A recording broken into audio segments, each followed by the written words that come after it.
Hello and welcome to the new season of the Drawn and Redrawn, the Making of India's Internal Boundaries podcast. This is a part of a larger India State Stories project that explores the evolution of India's political and administrative boundaries. This project is an undertaking by the Centre for Legislative Education and Research at Flame University in Pune. In this new season, we embark on a journey through the fascinating histories and narratives of each Indian state and union territories, exploring the pivotal events, influential personalities, and societal transformations that have shaped the subcontinent. In this 31st episode, we learn about the fascinating story of the formation of Tripura state. This episode is based on a corresponding article written by our team at India State Stories. These articles have been converted to audio conversations with the help of Google's Notebook LM. You can find the relevant article link in the show notes. Now, let's dive into the conversation. Imagine you are standing on the balcony of the Ujjanta Palace. It is 1947. Okay. You are looking out over a kingdom that has existed in one form or another for centuries. It is grand, it has that distinct gleaming white dome, and it is a 13-gun salute state. You are the ruler. But there is a massive, terrifying problem on the map sitting on your desk. And we aren't talking about a small border dispute. This is an existential crisis. Right. You realize that your kingdom's economy, your food supply, and literally every single major road connecting you to the outside world runs through a neighboring estate, a place called Chakla Roshanabad. A place that's about to not be yours. And in a matter of months, because of a line being drawn on a map thousands of miles away by the British, that estate is going to belong to a completely different country.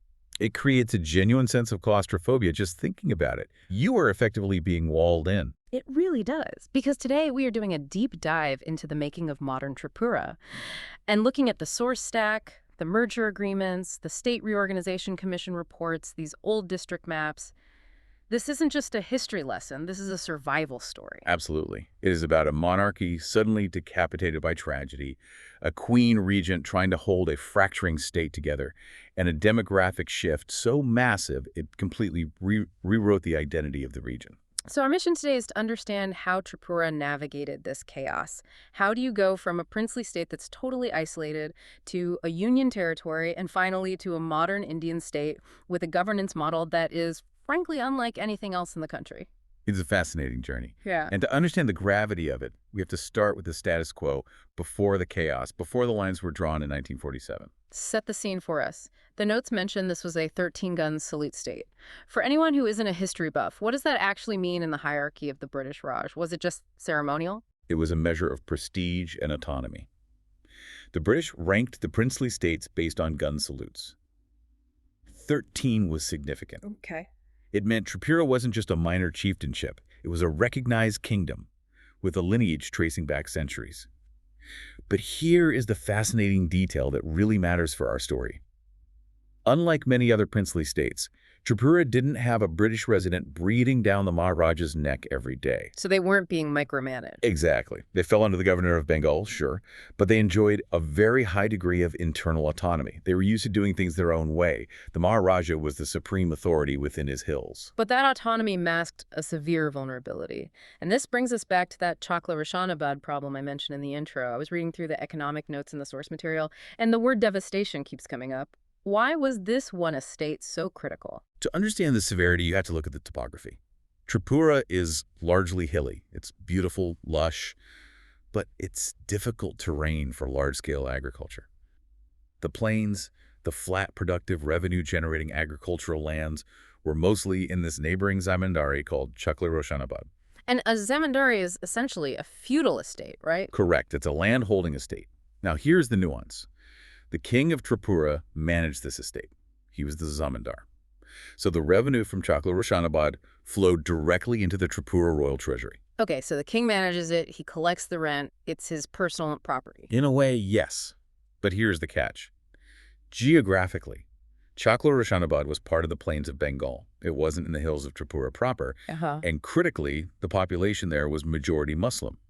So when the partition lines were being drawn based on religious demographics, Chakla Roshanabad was slated to go to East Pakistan. So the king of Tripura loses his personal estate. That hurts the wallet, obviously, but does it crash the state? It crashes everything. It's much worse than just losing a personal wallet. The revenue from Chakla funded the entire administrative structure of the Tripura state. The whole thing. The whole thing is the piggy bank for the whole kingdom. When that goes, the state is effectively bankrupt overnight. But you mentioned roads earlier, too. It wasn't just money. No, and this is the part that feels like a geopolitical trap. The sources emphasize that virtually every major road in Tripura passed through Chakla. The transport infrastructure was designed to flow down into the plains, into what is now Bangladesh. Because that's where the markets were. That's where the railheads were. Precisely. Huh. So when that border was drawn, Tripura was severed.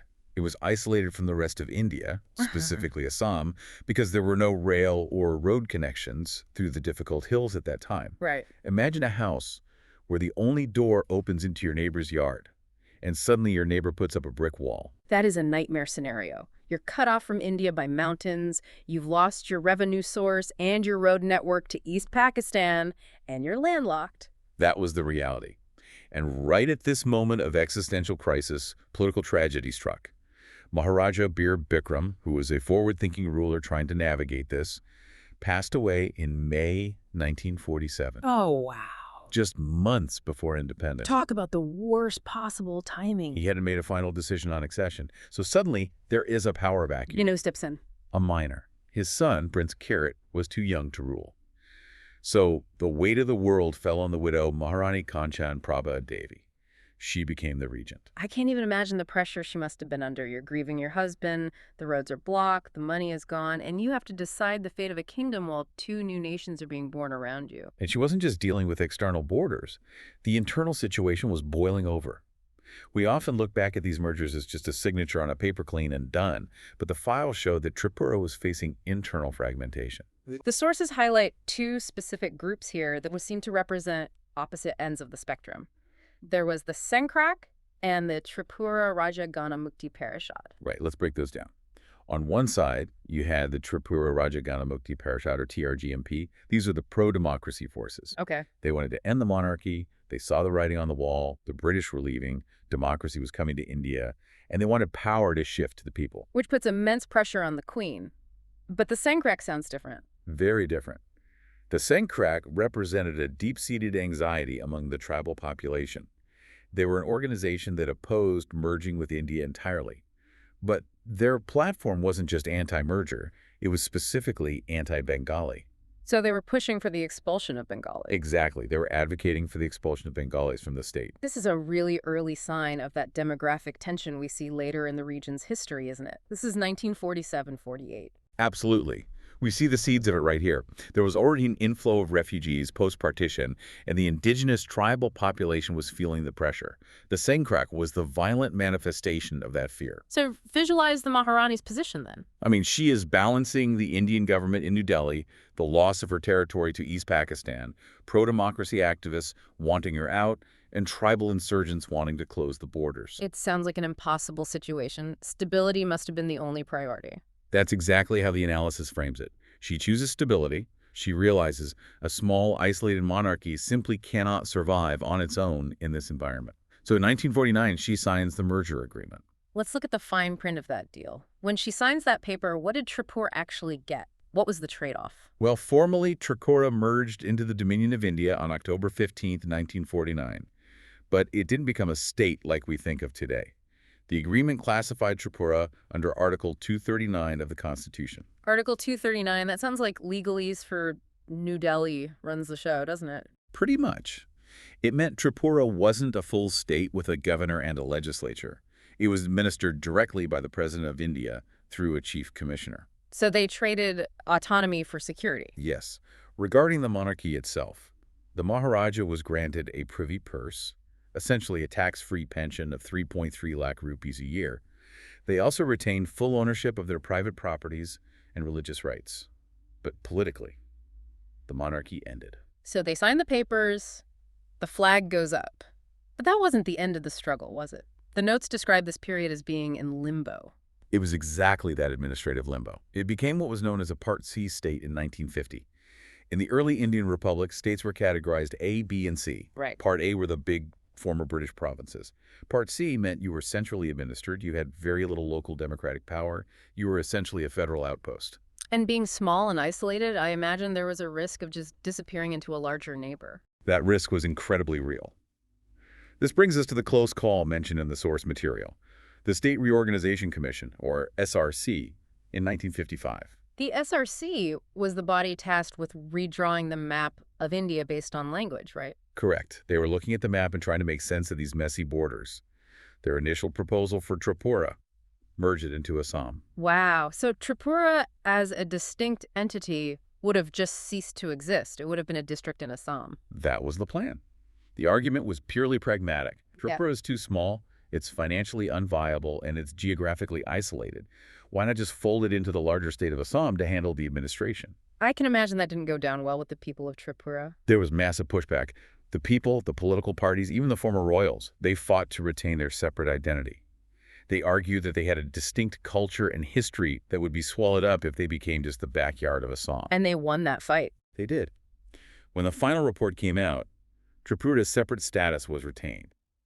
But it still wasn't a full state. Instead, it was designated as a Union Territory, or UT, in 1956. Okay, so they survived the merger attempt, but they still aren't a full state yet. It feels like a slow crawl toward democracy. It was gradual. You have to remember, the central government was very cautious about the Northeast. It was a sensitive border region. But we see incremental steps. In 1956, you get the Territorial Councils Act, which introduced a bit of local governance. Oh, a small step. A small step. Then in 1963, they created a Council of Ministers. That sounds more significant. It was. It meant there was finally a chief executive counselor and ministers who had an actual political say in how things were run. It wasn't full statehood. New Delhi still held the reins, but it was no longer just a bureaucrat ruling by decree. And then we finally hit the finish line, 1972. The Northeastern Areas Reorganization Act of 1971. This is the big one. On January 21st, 1972, Tripura, alongside Meghalaya and Manipur, became a full-fledged state. From a 13-gun salute monarchy to a Part C state to a UT, and finally, a star on the flag. It's an incredible journey of political survival. Yeah. But here's where the deep dive gets really complex. While the political status was settling down, the social fabric was completely unraveling. We need to talk about the demographics. This is arguably the most critical part of the deep dive. If you want to understand modern Tripura, you have to understand the numbers. I was reading the census data in the source stack, and one stat just jumped out at me. By 1951, shortly after partition, the tribal population had already become a minority. That is correct. And to understand the scale of this, you have to look at the cause. It wasn't natural growth, it was migration. Following partition, you had waves of Bengali refugees entering Tripura, fleeing persecution in East Pakistan. But the breaking point was 1971. The Bangladesh Liberation War. Yes. During the 1971 war, the Pakistani army launched a brutal crackdown in East Pakistan. Millions fled across the border.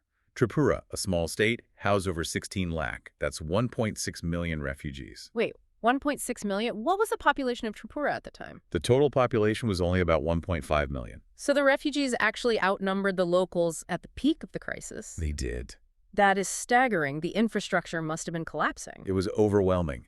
And even though many returned after the war, many stayed. It completely inverted the demographic pyramid. The indigenous tribes, the Tripuris, the Rangs, the Jamatiyas, who are the subjects of the Maharaja, suddenly found themselves outnumbered in their own land by Bengali speakers. And obviously this creates backlash. We talked about the Sinkrak earlier, but in the late 60s, this gets more organized, right? It does. In 1967, you see the rise of the Tripura Upjati Juba Samiti, or TUJS. This was a movement led by educated tribal youth. And what's interesting is that they weren't just fighting with weapons, they were fighting with culture. They had specific demands about language, didn't they? Yes. They demanded the use of the Cockburrock language, the indigenous language in Roman script for education and state affairs. They realized that if they lost their language amidst this massive Bengali influx, they would lose their identity entirely. It was a fight against cultural erasure. So how does the state respond? You have a full state now, but you have a massive tribal population that feels disenfranchised and ignored. The response was a fascinating experiment in dual governance. The institutional answer was the creation of the TTADC, the Tripura Tribal Areas Eponymous District Council. This was passed in 1979. Passed in 79, and crucially added to the 6th schedule of the Constitution in 1984. We should clarify sixth schedule for the listeners. That's a specific constitutional provision for tribal areas in the Northeast, right? Exactly. It gives tribal areas a high degree of autonomy. It's not just a municipal council that picks up the trash. They get legislative powers, judicial powers for customary laws, and control over land and resources. It provides a constitutional shield against exploitation. I want to highlight a fact here that I think is the biggest aha moment of this entire deep dive: the sheer size of this council's jurisdiction. It is massive. The TTADC controls over 68% of the state's total land area. 68%, so more than 2/3 of the state is under this council. Yes, it operates from its own headquarters in a town called Kumulwum near Agartala. It has its own administration, its own police force for certain matters. It is, for all intents and purposes, a state within a state. That is the paradox we hinted at in the intro. You have a demographic minority, the tribal population holding administrative autonomy over the vast majority of the land. Precisely. It was designed to protect tribal land rights from being swallowed up by the population shift. It acknowledges a hard truth. While the tribals might be fewer in number now, the land is historically and culturally theirs. It's a mechanism to ensure they aren't marginalized. A very deliberate check and balance. So you have the state government in Agartala representing everyone, and the council in Kumulwum representing the tribal interests on 68% of the land. It's a delicate balance. It is. And speaking of administration, the map kept evolving even recently to manage this complexity. We can't ignore the 2014 changes. Right. For a long time, Tripura just had 3 big districts: north, south, and west. But governing such a complex patchwork of populations requires closer attention. So in 2014, there was a major administrative reorganization. They split those 3 districts to create new ones: Dalai, Gomati, Kauai, Sipahijala, and Unakoti. Why does that matter? Is it just bureaucracy creating more jobs for itself? It's more than that. The expert consensus is that this signifies a move toward more localized governance. When you have tribal and non-tribal populations living in close proximity, but falling under different administrative jurisdictions like the TTADC, you need smaller units to manage it. Sure. A district magistrate in a massive district can't be everywhere. Smaller districts mean the government is physically closer to the people. It makes sense. It brings the decision-making closer to the ground, especially in the remote hill areas. Exactly. And it allows for better implementation of those dual governance structures we talked about. It makes the state within a state model actually workable on a practical level. So when we step back and look at this whole picture, from the 13-gun salute to the TTADC, it's quite a ride. It is. If you summarize it, Tripura is a case study in adaptation. It started as a monarchy that lost its economic legs due to a line drawn on a map. It faced an existential threat where it could have been absorbed into Assam or East Pakistan. And instead, it managed to carve out a distinct identity. It did. It navigated the transition from monarchy to democracy, but it also had to navigate the transition from a tribal majority kingdom to a mixed population state. The solution they arrived at, this autonomous council system covering 2/3 of the land, is a unique compromise. It really highlights how borders can dismantle economies. That example of the Chakla-Roshanabad roads is going to stick with me. You can draw a line on a map, but you can't easily redraw the road network or the economy that depends on it. That's the lesson. Geography is stubborn. Political boundaries change, but the hills and the plains stay where they are. Tripura had to spend decades rebuilding its connectivity and its economy because of that one geographical reality in 1947. And they are still navigating the identity question today. They are. The balance between the state government and the autonomous council is a continuous negotiation. It's not a solved problem, it's an ongoing relationship. Which brings us to a final thought for you, the listener. We've talked about the numbers. 68% of the land controlled by the tribal council, while the tribal population became a minority decades ago. It raises a fundamental question about the future of democracy and indigenous rights. Exactly. How does the future of governance look in a region where the majority population lives on the minority of the land, and the minority population holds administrative autonomy over the majority of the territory? It's a fascinating balance of power, land, and people that Tripura will be navigating for generations to come. It challenges our standard definition of majority rules democracy, doesn't it? It suggests that land and history have a weight that simple headcounts can't measure. A lot to think about. That's it for this deep dive into the making of modern Tripura. Thanks for listening, and we'll catch you on the next one.